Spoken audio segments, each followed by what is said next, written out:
మనకు ఉన్న ఈ 27 నక్షత్రాలలో కొన్ని శుభ నక్షత్రాలున్నాయి, కొన్ని అశుభ నక్షత్రాలున్నాయి. అట్లాగే ముఖ్యంగా ద్విపాది త్రిపాది నక్షత్రాలు. సపోజ్ ఉదాహరణకు కృత్తికా నక్షత్రం ఉందనుకోండి.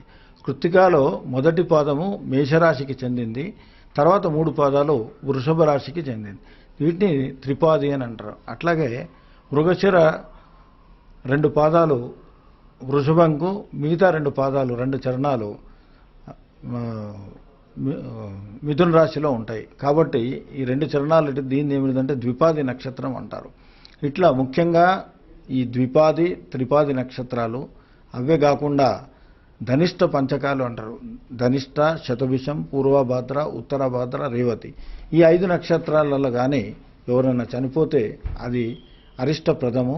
దాంతోనే ఆ కుటుంబంలో తర్వాత ఇంకా కొంత నష్టం జరిగే అవకాశం ఉంటుంది అనే భావనతోని శాస్త్రపరంగా అది విడవదగిన విషయం. కాబట్టి 14, 12 రోజు కానీ ఆ తర్వాత వారు ఆ ఇల్లును వదిలిపెట్టవలసి ఉంటుంది. అది ఎన్ని రోజులు ఏంటిది అన్నది చనిపోయిన నక్షత్రాన్ని బట్టి దాన్ని బట్టి పంచాంగం చూసి చెప్పడం జరుగుతుంది. ఇంకా తర్వాత మంచి ఈ వీరు 30 రోజులు, 45 లేదా 3 నెలలు, 6 నెలల కాలం ఇల్లు విడిచిపెట్టిన తర్వాత తిరిగి ఇంటికి ప్రవేశించే ముందు అక్కడ కొంత